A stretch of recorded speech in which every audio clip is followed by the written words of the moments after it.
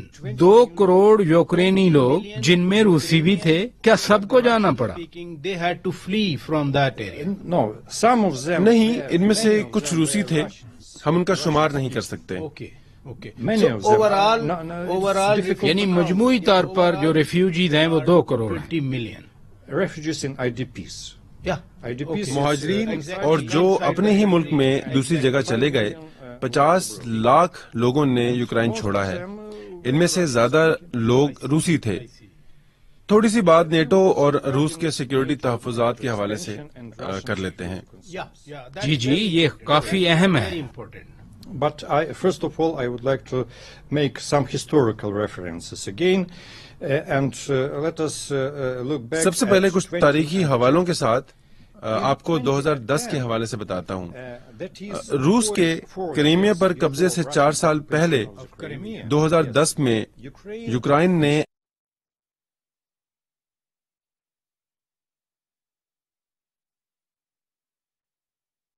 Navy کا اڈا سیوسٹوپول میں ہے، جو کہ ایک معاہدے کی روشنی میں بنایا گیا، جس کی روح سے اس روسی بحری اڈے نے یوکرائن میں 2042 تک رہنا تھا۔ Naval base in Sevastopol, and the lease agreement for Russia's military naval base was prolonged until 2042. 2040. یعنی روس اپنے بحری اڈے کو کرائمیا میں 2042 تک رکھنا چاہتا تھا۔ جی ہاں، جی ہاں، یوکرائن نے اس پر رضامندی بھی دی تھی اور اس سلسلے میں ایک معاہدہ بھی ہوا تھا۔ پھر بھی روس نے کرائمیا اور سیواسٹوپول پر قبضہ کر لیا۔ But جی بالکل، ہمیں non aligned state of Ukraine اور یورو اٹلانٹک انٹیگریشن کے حوالے سے نامنظوری بھی روس کے حملے سے نہیں بچا پائی۔ یوکرین نے 2010 میں اپنے آپ کو نان الائنڈ اسٹیٹس ہونے کا اعلان کیا تھا۔ Ukraine declared non-aligned Okay. status. Neither to نہ ہی روس کے ساتھ اور نہ ہی ویسٹ کے ساتھ۔ جی بالکل، غیر جانبداری ظاہر کر دی، لیکن اس سے بھی یوکرائن روسی حملے سے نہ بچ سکا۔ اور کرائمیا پر قبضے سے بھی نہ بچا جا سکا۔ جی، اور کرائمیا کو بھی قبضے سے نہ بچایا جا سکا۔ تو حقیقت یہ ہے کہ یوکرائن کبھی بھی روس کے لیے خطرہ نہیں رہا، اور یوکرائن نسبتاً چھوٹا ملک ہے، تو کیسے اپنے سے بڑے ہمسایوں کے ساتھ، جو کہ حجم میں بڑے ہیں، آبادی میں بڑے ہیں، معیشت میں بڑے ہیں اور ہتھیاروں کے اعتبار سے بھی بڑے ہیں، ان پر حملہ آور ہو سکتا ہے؟ ایکسیلنسی، وہ سمجھتے ہیں کہ بیلاروس ہو، فن لینڈ ہو یا سویڈن ہو، وہ چھوٹے ممالک ہیں، لیکن یوکرین رشیا کے لیے ایک پوٹینشیل تھریٹ کی حیثیت رکھتا ہے۔ Create threats for Russia. That's not true. بات کرنے کے لیے نہیں، لیکن سب کو معلوم ہے کہ یوکرائن نیوکلیر اسٹیٹ نہیں ہے۔ کسی قسم کی لڑائی کی صورت میں ایسے ملک کے جیتنے کے امکانات نہیں ہوتے، اور یہ ایک اور جواز ہے کہ یوکرائن حملہ نہیں کر سکتا۔ So it's another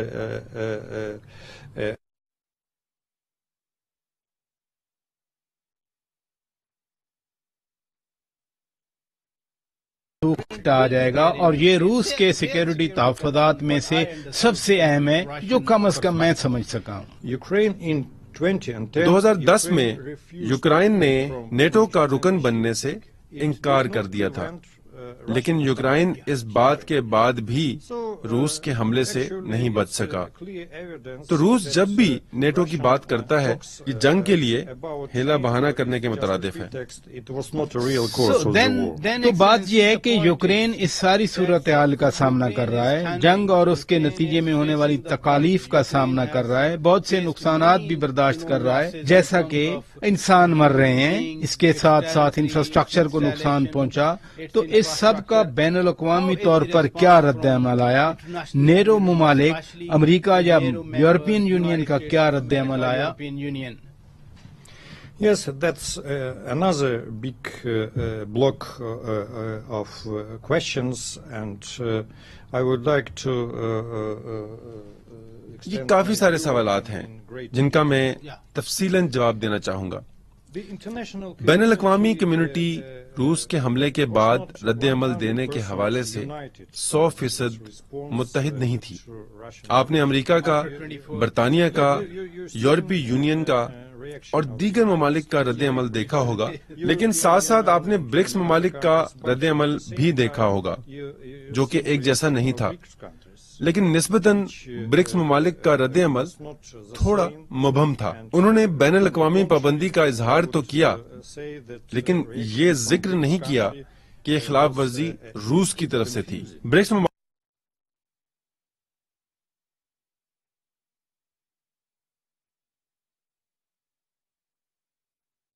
that it was violated by the Russian Federation. BRICS country also called for equal treatment of the aggressor and the victim of the aggression. You are talking of BRICS. آپ BRICS ممالک کی بات کر رہے ہیں جس میں Brazil, روس، بھارت، چین اور جنوبی افریقہ شامل ہیں. ان کا کچھ عرصہ پہلے ایک سربراہی اجلاس بھی ہوا ہے اور آپ اسی سمٹ کے اعلامیے کا حوالہ دے رہے ہیں. جی بالکل، اور مجھے ایک مرتبہ پھر دہرانے دیں کہ ان کا اعلامیہ تھا کہ چڑھائی کرنے والے ملک کو اور نشانہ بنانے والے ملک کے ساتھ برابر سلوک رکھا جائے. یہ ناقابل قبول ہے. تاہم ایسا لگتا ہے کہ برکس ممالک نے روس کے ساتھ تعاون کیا ہے، جس کو روسی میڈیا نے مبالغے کے ساتھ سوویت یونین سٹوری کے انداز میں بیان کیا ہے کہ ہندی، روسی، چینی بھائی بھائی. بات روس کہہ رہا ہے. جی ہاں، سوویت یونین سٹائل میں. چینی، روسی. ڈو یو نو ہندی، چینی، روسی بھائی بھائی، اس کا مطلب کیا ہے ایکسیلنسی؟ کہ ہندی، چینی، روسی اب آپس میں بھائی بھائی ہیں. کیا یہ حال ہی میں ہونے والے اجلاس کے بعد نعرہ سامنے آیا؟ In reality, each global power حقیقت میں عالمی طاقتوں کے اپنے اپنے مخصوص ذاتی مفاد ہوتے ہیں، اور آپ جانتے ہیں کہ کوئی کسی اور کے معاملے میں زیادہ مداخلت نہیں کرتا. آپ ہمیشہ ایک اچھی مثال بھی دے سکتے ہیں اور ایک بری مثال بھی قائم کر سکتے ہیں. تو 24 مارچ 2022 کو یوکرائن کے متعلق اقوام متحدہ کی جنرل اسمبلی کی قرارداد عالمی طور پر رد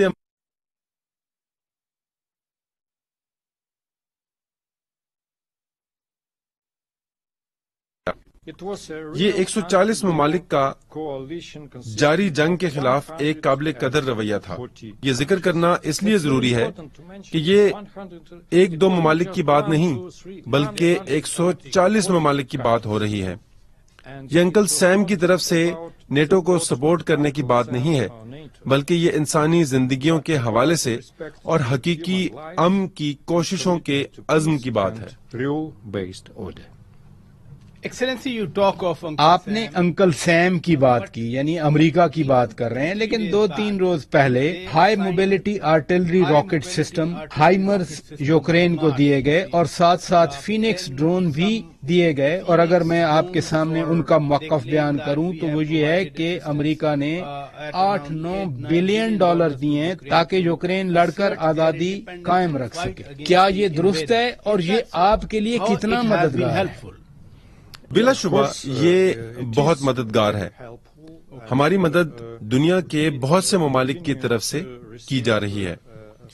یہ امداد مالی طور پر، دفاعی سامان کی صورت میں ہتھیاروں کی صورت میں کی جا رہی ہے، اور یہ مدد یورپی یونین، بہت سے یورپی ممالک، امریکا، برطانیہ، جاپان، آسٹریلیا، نیدرلینڈ، ہمارے ہمسائے چیک ریپبلک، رومانیہ، ہنگیری، آپ کے ہمسائے، یور نیبر، ان تمام ممالک نے یوکرائن کے دفاع کے لیے مدد کی ہے۔ لیکن کبھی کبھی مجھے میڈیا سے روس کے بیانات سننے کو ملتے ہیں کہ جنگ اس لیے جاری ہے کیونکہ مغرب یوکرائن کو اسلحہ مہیا کر رہا ہے۔ میں روسی بیانیے سے مکمل طور پر اختلاف کرتا ہوں۔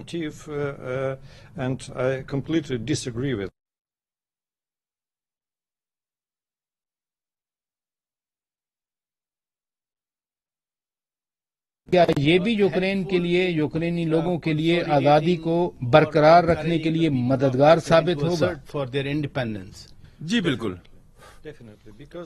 کیونکہ جنگ سے پہلے یوکرائن کا یورپی یونین کے ساتھ کوئی بھی باضابطہ مضبوط رشتہ نہیں تھا، جبکہ اب ہمیں باضابطہ طور پر یورپین یونین میں شمولیت کی دعوت دی گئی ہے۔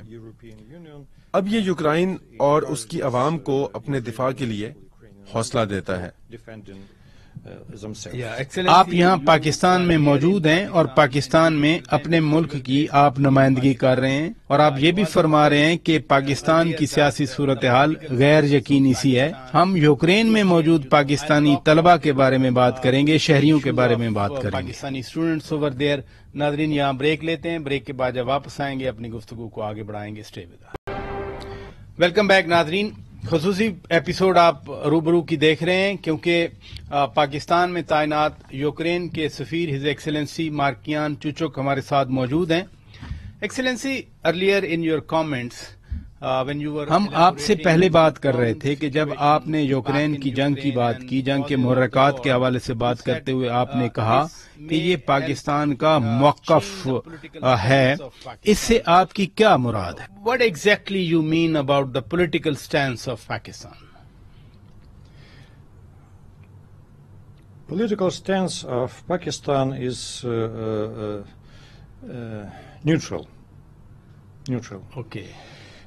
But it's unacceptable. پاکستان کا سیاسی رویہ غیر جانبدار ہے، یعنی کہ نیوٹرل ہے، لیکن یہ ہمارے لیے ناقابل قبول ہے۔ مختلف ممالک اس معاملے میں نیوٹرل رہے۔ یہ روس یوکرائن جنگ watershed moment in global security architect ہے۔ ہر ملک کو فیصلہ کرنا ہوگا کہ وہ حملہ کرنے والوں کی مذمت کریں گے یا پھر بین الاقوامی قوانین کی خلاف ورزی کریں گے، یعنی کہ جنگ اور اس کے نتیجے میں ہونے والے بچوں کی اور عام شہریوں کی ہلاکتوں کو جواز دیں گے۔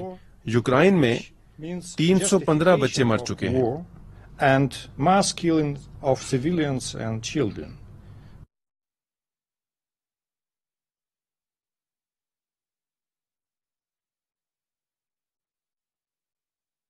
In Ukraine, 350. Excellency, when you سے جب آپ پاکستان کے نیوٹرل ہونے کی بات کرتے ہیں تو میں آپ کو یاد کرانا چاہوں گا کہ یوکرین پر روس کے حملے کے فوری بعد پاکستان کے army chief general Qamar Javed Bajwa کا ایک بیان آیا تھا۔ کیا آپ کو وہ بیان یاد ہے؟ Do you remember that statement as well? جی بالکل یاد ہے۔ میں خود بھی army chief general Qamar Javed Bajwa سے ملا اور ہم ان کے مشکور ہیں کہ انہوں نے ایک دلیرانہ رویہ اپنایا جو کہ سے مختلف تھا۔ ہم مشکور ہیں پاکستان کے جنہوں نے یوکرائن کی مشکل میں گھری عوام کے لیے 2 قسطوں میں انسانی بنیادوں پر امداد بھیجی۔ ہمیں معلوم ہے کہ پاکستان خود اس وقت مشکلات میں گھرا ہے۔ ہم پاکستان کے اس بہترین اقدام کو قدر کی نگاہ سے دیکھتے ہیں. لیکن میں نے آپ کو کہا کہ ہم صرف پاکستان کی طرف سے ہی نہیں بلکہ دیگر کسی بھی ملک کی طرف سے نیوٹرل ہونا قبول نہیں کرتے. جیسا کہ آپ نے خود کہا کہ برکس ممالک نے ایسا رویہ رکھا.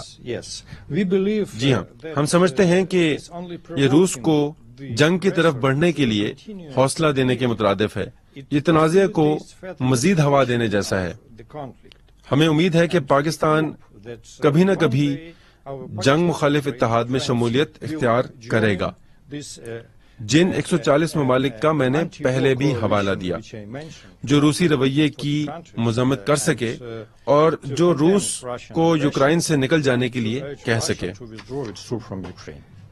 Since the outbreak of Russian war against Ukraine starting on February 24 فروری سے جب یہ جنگ شروع ہوئی اس دن اس وقت کے وزیر اعظم عمران خان روسی صدر سے ملاقات کے لیے ماسکو میں موجود تھے اور پھر بیانات بھی سامنے آئے جس میں عمران خان کا کہنا تھا کہ ان کے خلاف عدم اعتماد کے لیے حکومت گرانے کی وجہ ان کا روسی دورہ بنا. یوکرین کے حوالے سے آپ most relevant personality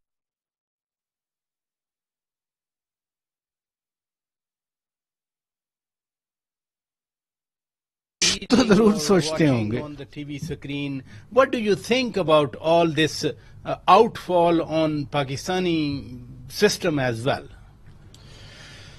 Okay, I understand your question. It's not easy. I was often asked about resignation of previous government of Pakistan, government of Imran Khan, in the contents. میں آپ کے سوال کو سمجھ رہا ہوں. یہ میرے لیے آسان نہیں ہے.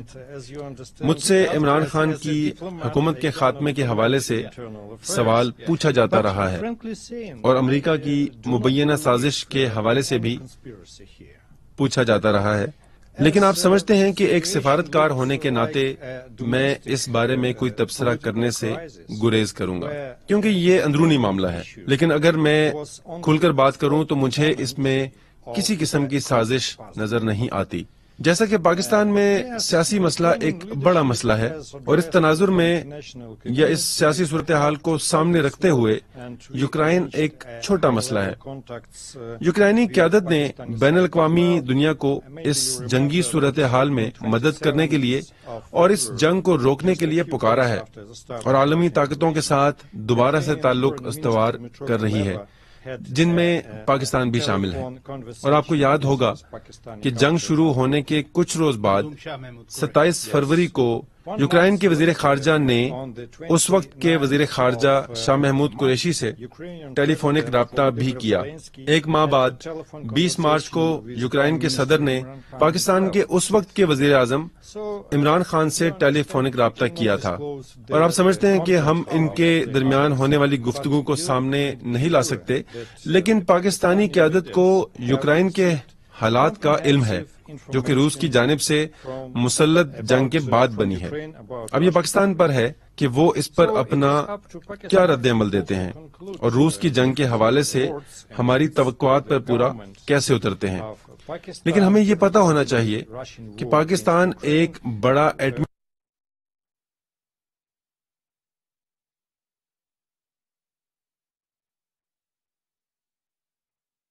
should remember that Pakistan is a large nuclear state, but not a global superpower.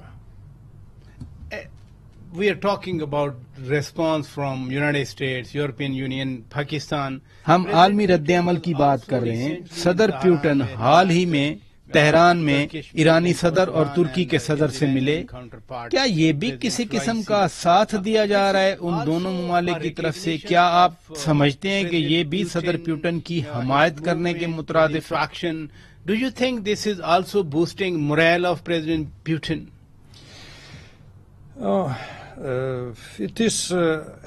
روس اس جنگ میں اکیلا ہے اور یہ قدم روس نے اپنی تنہائی کو ختم کرنے کے لیے اٹھایا ہے.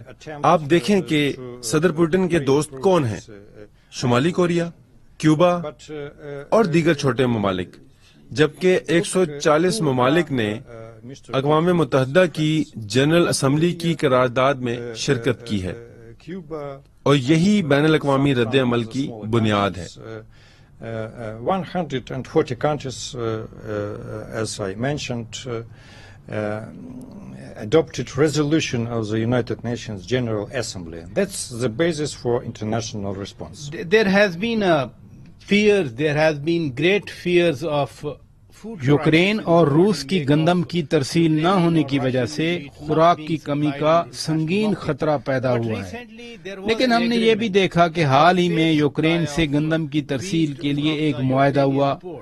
پھر ہم نے خبروں میں سنا کہ یوکرین کی بندرگاہ پر روسی حملہ ہوا ہے. کیا اب یوکرین یا روس کی گندم دنیا کی مارکیٹ میں دستیاب ہو سکے گی یا نہیں؟ now is guaranteed to be available in the international market. اس کی اب گارنٹی کاغذ پر ہے. 22 جولائی کو یوکرائن نے ترکی اور امریکہ کے ساتھ ایک معاہدہ کیا ہے جس کی روح سے یوکرائن کی گندم کو دنیا تک پہنچایا جائے گا. ایسا ہی روس نے بھی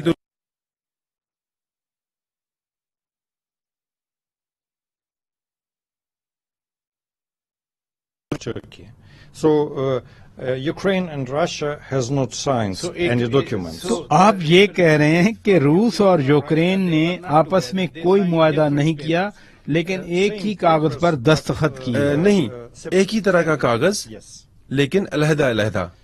یہ معاہدہ علیحدہ علیحدہ طے پایا ہے. روسی معاہدے کے مطابق روسی غلہ، اناج کے لیے ادویات 3 یوکرائنی بندرگاہوں سے منتقل ہوں گے اور کوارڈینیشن گروپ میں شامل ہو کر ان تمام امور کی مانیٹرنگ، سامان کی ترسیل اور جہازوں کی نقل و حرکت یعنی کہ نیویگیشن کے لیے استنبول میں موجود ہیڈ کوارٹر سہولیات دے گا. لیکن معاہدے پر دستخط کے 24 گھنٹوں سے بھی کم وقت میں روس نے اوڈیشا سی پورٹ پر میزائل حملہ کر دیا جس نے سیکرٹری جنرل اور ترکی کے صدر کو مکمل مایوس کیا کیونکہ اس کی سیکیورٹی اور معاہدے کی گارنٹی روسی صدر اور سیکرٹری جنرل نے دی تھی. یوکرائن نے اس معاہدے کی پاسداری کے لیے ضروری اقدامات اٹھانے کی ضرورت پر زور دیا. ہم نے اقوام متحدہ اور ترکی کو اس معاہدے کے حوالے سے پابند کرنے کے حوالے سے درخواست بھی کی کہ اگر روس اس معاہدے کی پاسداری نہیں کرتا تو دنیا میں خوراک کی قلت کا ذمہ دار روس ہوگا. We call on the United Nations and Turkey to ensure that Russia complies with its obligations.